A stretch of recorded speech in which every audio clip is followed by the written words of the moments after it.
Welcome back to the program. Now, it is said that there are 3 rings to a marriage: the engagement ring, the wedding ring, and the suffering. Suffering. No, not so bad. There's no suffering, not yet maybe. Well, if that's tickled you a bit, wait till you read the rest of this book. It is evident that humor is abundant in this bestseller, Opening the Door of Your Heart, which was recently launched in the US under the title, Who Ordered the Truckload of Dung? Now, so if you think you're about to meet this funny man, well, you're quite right, because the thing is, he's also a monk. Welcome to the show, Ajahn Brahm. Hi, nice to meet you. Yeah. So you've told us many stories in your book with a lot of wit and humor as well. I mean, why this particular approach? Because otherwise people go to hear religious sermons. If you don't tell a joke, they fall asleep. So one monk once said that when you tell a joke, people's mouths are open, and then you can put in the pill of wisdom. So you wrote this book, Opening the Door of Your Heart. Yeah. And what prompted you to come up with a book?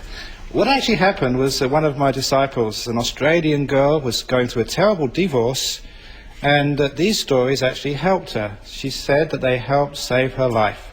And so afterwards she begged me, please can we put these stories into a book to help other people. But the title, Opening the Door of Your Heart, what are you trying to imply at? What I'm trying to imply, it's not just a book for cardiac surgeons, it's a book for the general public to say that sometimes our problems because our hearts are closed. If we can actually open the door of our heart to life, to each other, then we can have a much more peaceful, happy time in life. Now, I just picked out one of these stories, and I picked on a little bit earlier. And when you talk about commitment, and you mentioned how marriage is basically, well, a commitment. You know, when you're engaged, when you're going out, it's just you're only involved, but when you're married, you're actually committed. And then you compare that to bacon and eggs. Yeah. So a lot of people are thinking, well, why bacon and eggs? So why don't you tell us? Okay, I tell this story very often at every marriage which I perform. And I also told this on Mel Gill's radio show. The first time I went on his Uncommon Sense, I told this, and literally he fell off the chair. He was laughing so much, he was gesticulating to me, say something, because on air you can't be quiet for too long. And what that story means is that when you're just going out together, that is just being involved. But when you're married, that's committed. And to make the point, it's a difference between bacon and eggs.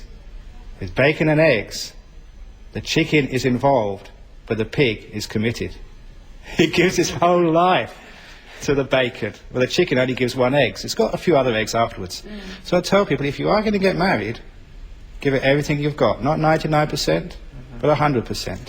But if you look at the world today, are you saddened by the fact that, we're looking at divorce rates going up, and people are not so committed as before? It is. They're just taking an easy way out. They're not working hard enough to try and fix up those problems in marriage. And there's another story which is in that book called The Chicken and the Duck Story.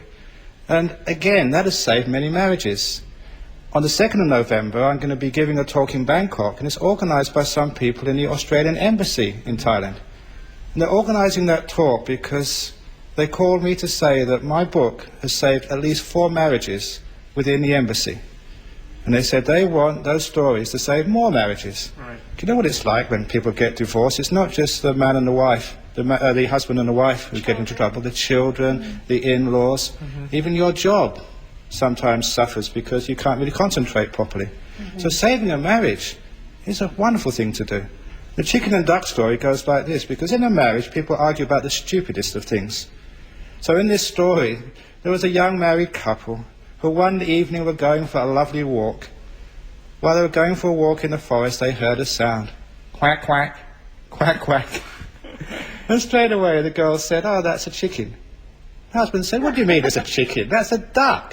He said, no, that's a chicken. And it went quack, quack again. There you go, it's a chicken. And he said, no, it's a duck. She said, it's a chicken. He said, listen, darling, chickens go cock-a-doodle-doo or cluck-cluck or something.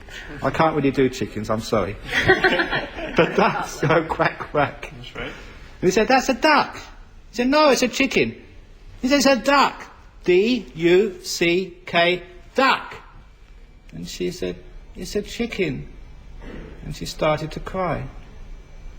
And he suddenly remembered why he married her. He clasped her hand and said, I'm sorry, darling. I think you're right.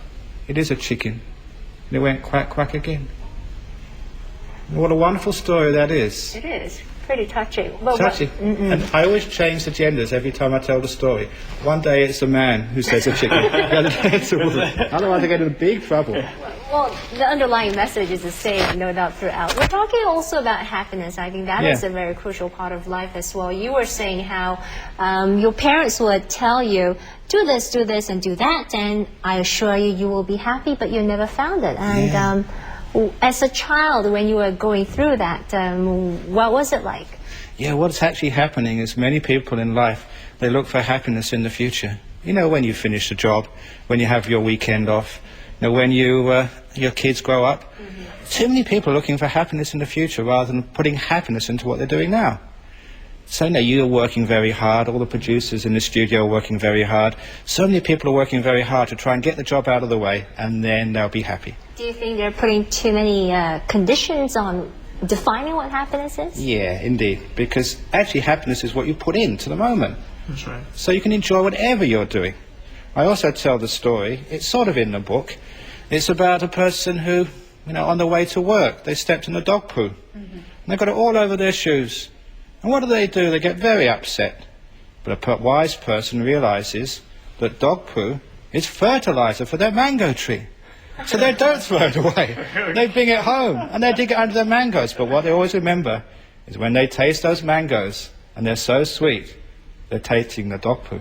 Well, I guess it's all about looking at things from a different perspective. Positive perspective, yeah. Positive, right. So things go wrong in life, but why not make use of it for something right. positive? Well, there's a lot more to be found in this book, and I think I'm sure you could go on for hours, but unfortunately we've run out of time. We've each got a copy, so I think it's a good book to read on Monday, as they call it, Monday Blues. These stories will uplift the spirit.